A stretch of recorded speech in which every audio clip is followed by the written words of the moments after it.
The arrow trembled against the bowstring, aimed at freedom itself.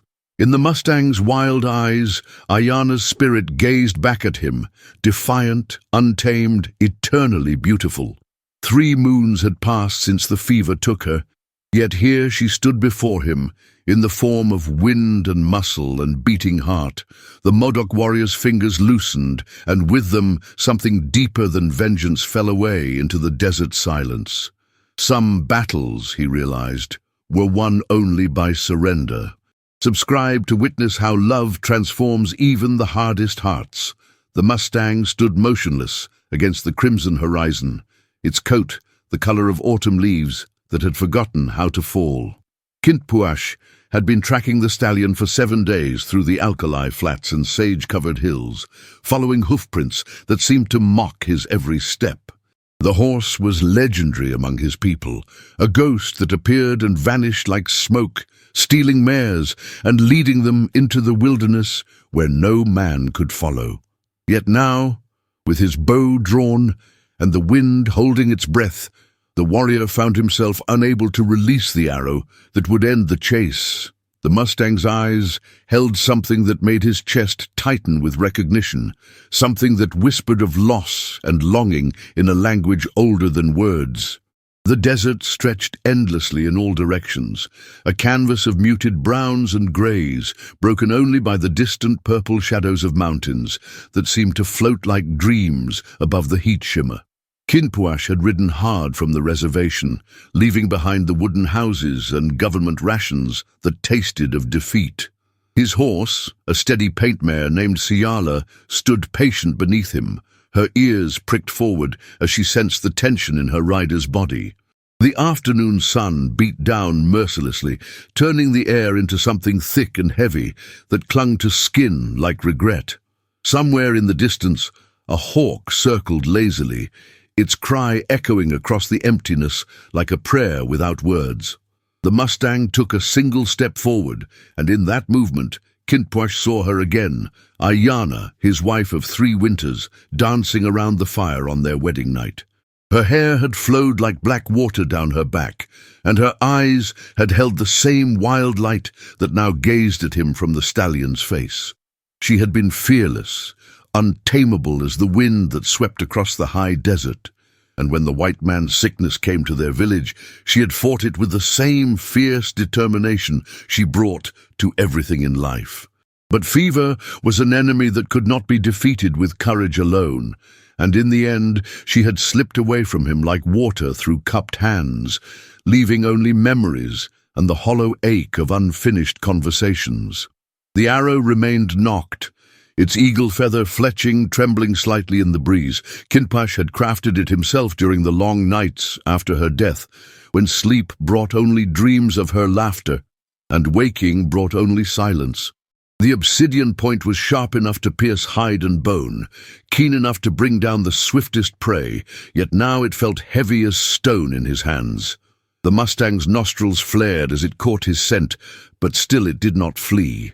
Instead, it stood like a statue carved from living bronze, its mane lifting and falling with each breath of wind, its eyes never leaving the warrior's face. There was intelligence there, and something deeper, a recognition that passed between predator and prey, between the hunter and the hunted. The sun began its slow descent toward the western mountains, painting the sky in shades of gold and amber that reminded Kintpuash of the beadwork on Ayana's wedding dress. She had sewn each bead by hand during the long winter months, working by firelight, while he told stories of his grandfather's battles and his grandmother's visions. Her fingers had moved with the patience of seasons, creating patterns that spoke of eagles and thunderbirds, of the eternal dance between earth and sky. Now those same patterns seemed to shimmer in the Mustang's coat, in the way the light caught the darker hairs along its neck and shoulders, in the proud arch of its head that spoke of bloodlines stretching back to the beginning of time. The moment stretched between them, like a bridge spanning 2 worlds, the world of the living and the world of memory, the world of duty and the world of mercy. Kintpuash felt his grandfather's spirit stirring within him, the old man's voice whispering of the sacred bond between warrior and horse, between man and the wild things that carried the breath of the Creator in their lungs. The Mustang was more than prey. It was a messenger, a keeper of secrets, a living reminder that some things in this world remained free despite all efforts to cage them. And in its eyes, Ayana's spirit danced eternal and untamed, waiting to see what choice her husband would make. The bowstring sang a low note as Kinpuash slowly released the tension, lowering his weapon until the arrow pointed toward the earth instead of toward freedom. The Mustang's ears flicked forward as if it understood the significance of the gesture, and for a heartbeat that lasted an eternity, man and horse regarded each other across the vast emptiness of the desert. The warrior's hands trembled slightly as he returned the arrow to his quiver, the obsidian point catching the last rays of sunlight like a fragment of captured fire. Somewhere deep in his chest, a knot that had been tightening for 3 moons began to loosen, and with it came a breath he hadn't realized he'd been holding since the day they buried Ayana beneath the cottonwoods by the creek. The Mustang took another step closer, its hooves making no sound on the hard-packed earth. Kinpuash could see the scars that marked its hide, the pale lines where barbed wire had torn flesh, the darker patches where rope burns had healed into permanent reminders of failed captures. This was a horse that had known captivity and chosen freedom, that had felt the weight of saddle and bit and had somehow found the strength to break away. Its eyes held the wisdom of survival, the hard-earned knowledge that came from living always on the edge between safety and danger, between the known and the unknown. In those dark depths, Kinpuash saw his own reflection, a man caught between 2 worlds, between the old ways and the new, between the life he had known and the life he was being forced to accept. The desert wind picked up, carrying with it the scent of sage and distant rain, of dust and dreams, and the faint perfume of wildflowers blooming in hidden canyons. Kinpuash closed his eyes and let the wind wash over him, remembering how Ayana used to stand on the ridge above their lodge, her arms outstretched as if she could embrace the entire world. She had loved the wind, had said it carried messages from the spirits of their ancestors, whispers of wisdom for those who knew how to listen. Now, as the breeze stirred his hair and cooled the sweat on his brow, he thought he could hear her voice among the sighs and murmurs of the moving air, telling him that some victories were won not through conquest, but through surrender. The Mustang's breathing was deep and steady, its ribcage expanding and contracting in a rhythm that seemed to match the beating of Kinpuash's own heart.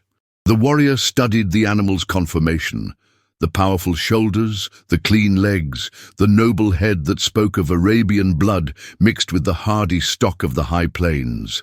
This was a horse that could run for days without tiring, that could find water in the driest places and grass where none seemed to grow. It was a survivor, a keeper of the old knowledge, a living symbol of everything his people had been before the reservations and the government agents and the slow erosion of their ancient ways. To kill it would be to kill a part of himself, a part of his heritage that could never be recovered once it was gone. The sun touched the rim of the western mountains, and the sky exploded into colors that had no names, purples deeper than midnight, oranges brighter than flame, reds that spoke of blood and birth and the eternal cycle of life and death.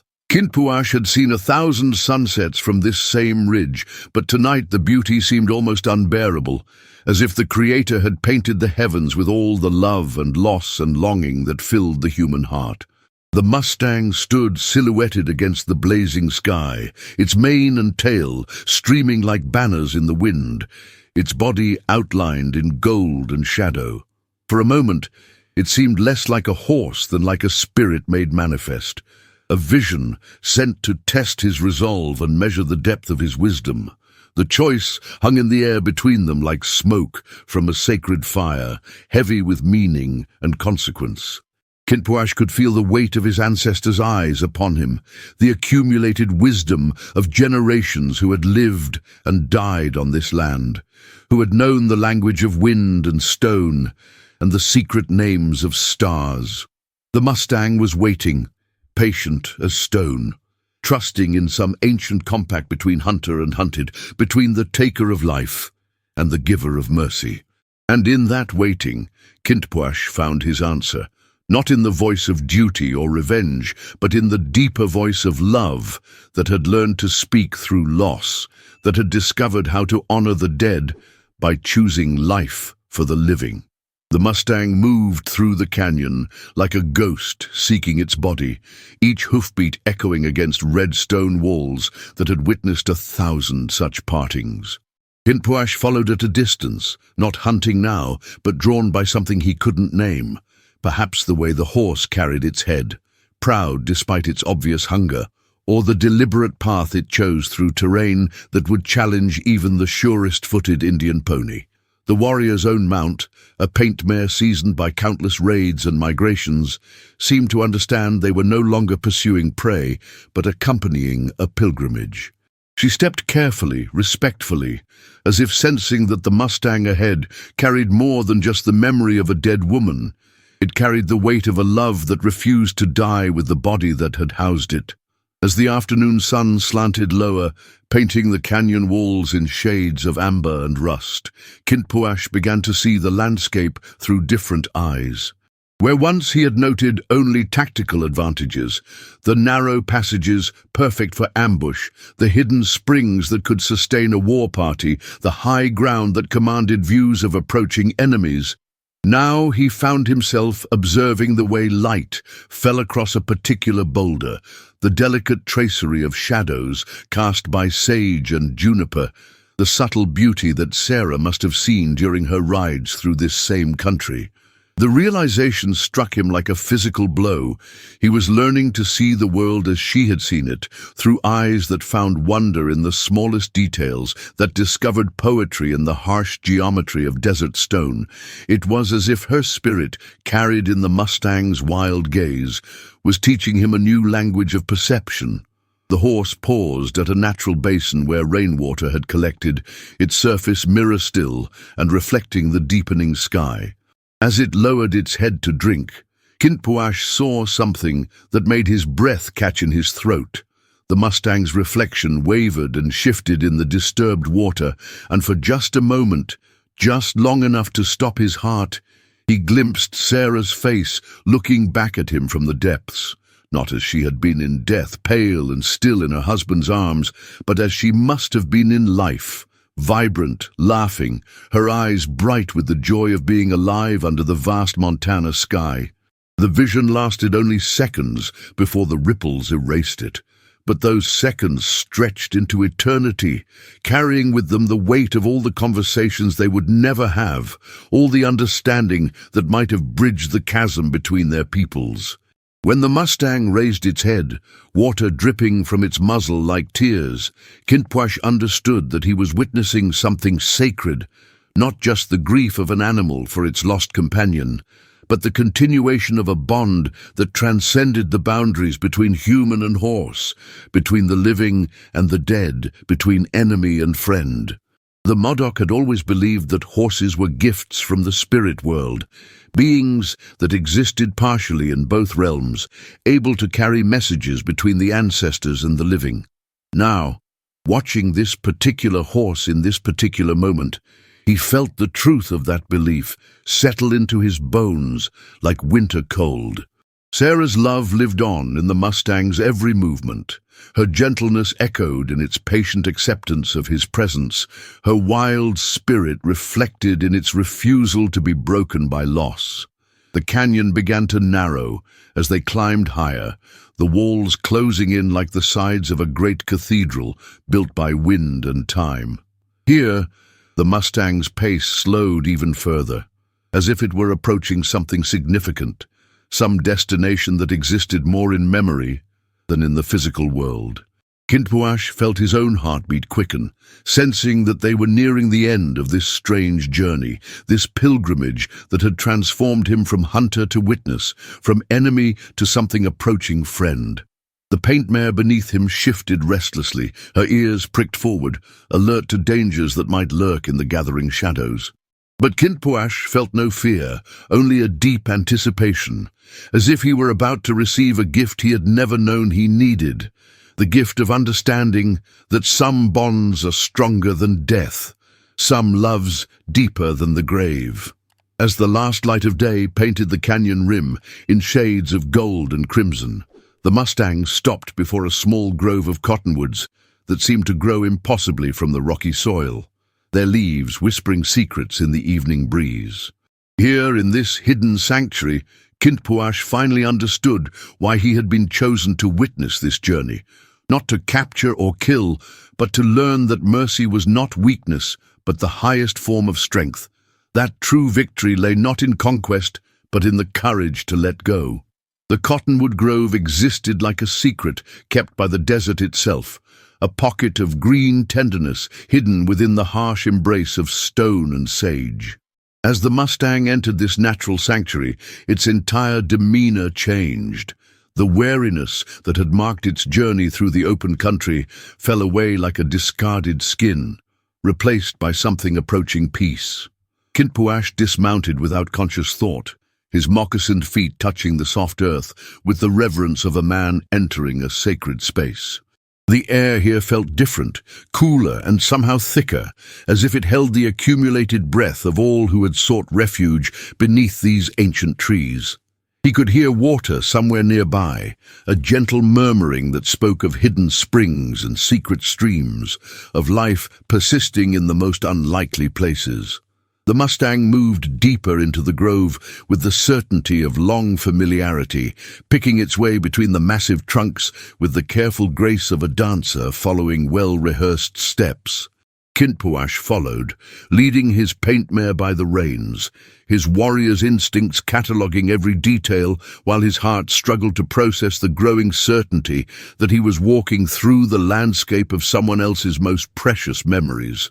Carved into the bark of the largest cottonwood, weathered but still clearly visible, were two sets of initials enclosed within a rough heart, SM and JM, the letters formed by a knife blade guided by love's patient hand. Below them, in Sarah's more delicate script, were words that made Kintpuash's throat tighten with unexpected emotion. Where the heart finds home. This had been their place, Sarah and her husband's secret retreat from the demands of ranch life and the endless vigilance required on the frontier. Here, beneath these sheltering branches, they had stolen moments of tenderness from a world that offered precious few such opportunities. Kintpuash could almost see them, Sarah laughing as her husband lifted her down from the Mustang's back, the two of them spreading a blanket beside the hidden stream, sharing simple meals that tasted like feasts because they were seasoned with love and solitude. The very air seemed to hold echoes of their voices, fragments of conversations about dreams and fears, about the children they hoped to have, about the future they were building together one careful day at a time.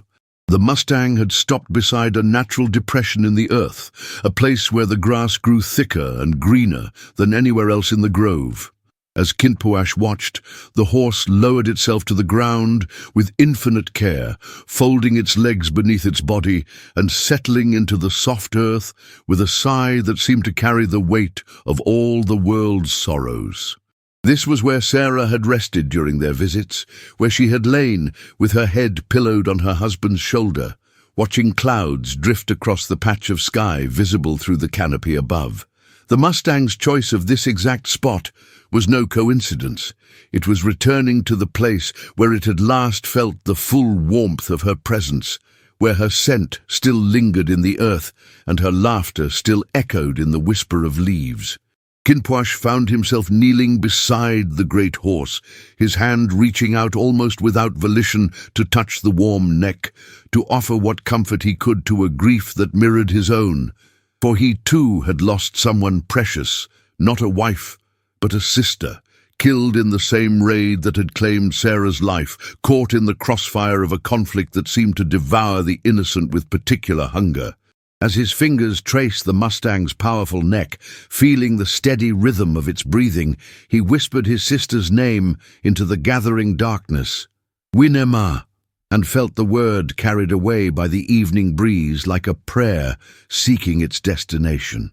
The Mustang's ear flicked toward him, as if acknowledging the offering of shared sorrow, the recognition that grief was a language spoken by all living things. The stars began to appear overhead, pinpricks of light in the deepening blue, and Kinpuash realized that he would spend this night here, in this sanctuary of whispered names and remembered love. His paint mare had found the hidden stream and was drinking deeply, her presence a comfort in the growing darkness. Tomorrow would bring decisions, whether to return to his people with empty hands and a story they might not understand, whether to continue this strange pilgrimage to whatever destination the Mustang might choose. But tonight, in this place where love had once flourished and grief now bloomed like night-flowering Sirius, he would simply sit vigil beside a horse that carried the ghost of a woman he had never known, but somehow understood completely.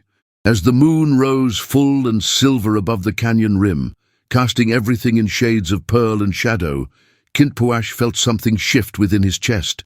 Not the sharp pain of fresh loss, but something deeper and more complex.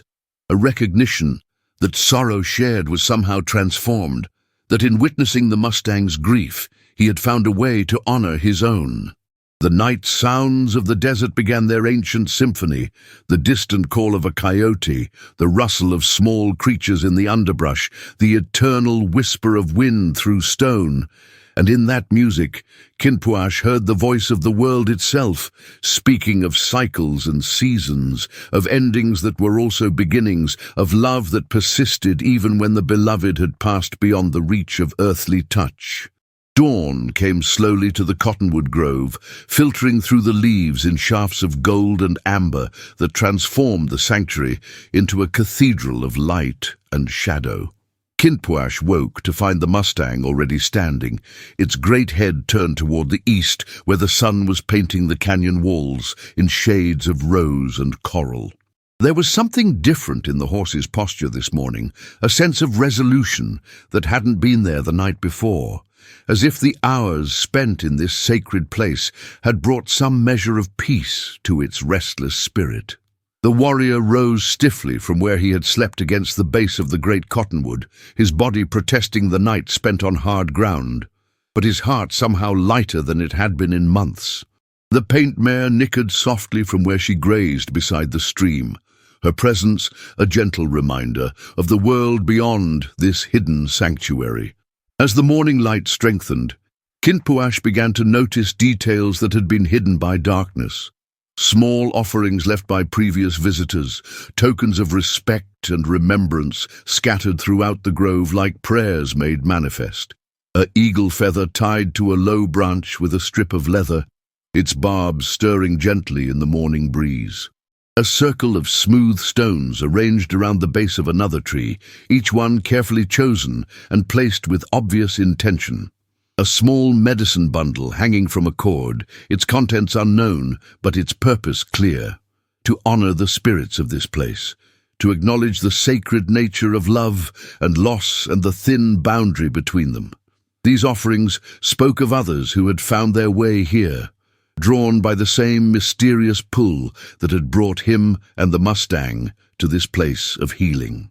The Mustang began to move through the grove with purposeful steps, visiting each of the marked trees, each of the small shrines, as if paying its respects to the accumulated memories held within this green sanctuary.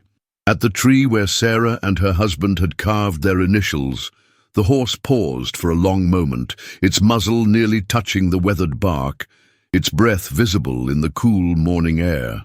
Kinpuash watched from a respectful distance, understanding that he was witnessing something intensely private, a final communion between the living and the dead, between memory and flesh. When the Mustang finally stepped back from the tree, there was a finality in the gesture that spoke of acceptance, of a grief acknowledged and honored, but no longer carried as a burden too heavy to bear.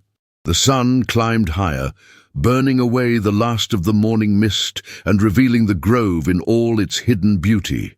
Kinpuash found himself thinking of his own people, of the stories the elders told about the spirits of beloved horses who chose to remain near the places where they had known happiness, guardians of memory who watched over the living with eyes that held the wisdom of both worlds. Perhaps that was what the Mustang had become. Not just Sarah's horse, but the keeper of her story, the living repository of a love that refused to be diminished by death. The thought brought with it a strange comfort, the understanding that some bonds were indeed stronger than the grave, that love could transform even the deepest sorrow into something approaching grace. As the morning progressed toward noon, the Mustang began to show signs of restlessness, its head turning frequently toward the mouth of the canyon, its ears pricked forward as if listening for some distant call. Kinpuash felt his own heart begin to quicken with anticipation, sensing that their time in this sanctuary was drawing to a close, that whatever purpose had brought them here together was nearing its fulfillment. He gathered his few belongings and prepared his paint mare for travel, moving with the quiet efficiency of a man who had spent his life reading the subtle signs of the natural world. The Mustang watched these preparations with calm attention, no longer the wild, grief-stricken creature he had first encountered, but something transformed, still free, still untamed, but no longer lost. When Kinpuash finally mounted his paint mare and turned toward the canyon mouth, the Mustang fell into step beside them, not following but accompanying, as if they were old friends setting out on a familiar journey. They rode in comfortable silence through the narrowing walls of stone, the morning sun casting their shadows long and dark on the canyon floor. As they emerged into the open country beyond, Kinpuash felt the Mustang's pace begin to quicken, its head lifting to catch scents carried on the desert wind. Somewhere ahead lay the Mustang's chosen destination, the place where this strange pilgrimage would reach its end. And somewhere behind them, in the hidden grove of cottonwoods, the spirits of love and memory kept their eternal watch, blessing all who had the courage to honor both the living and the dead. The vast Montana sky stretched endlessly above them, blue and cloudless and full of infinite possibility, and in that moment Kinpuash understood that he had been given a gift beyond price, the knowledge that mercy was not weakness, but the highest form of strength, that true freedom came not from conquest, but from the courage to let go, and that some stories were too sacred to end with capture or death, too beautiful to be anything but set free to run wild beneath the endless sky.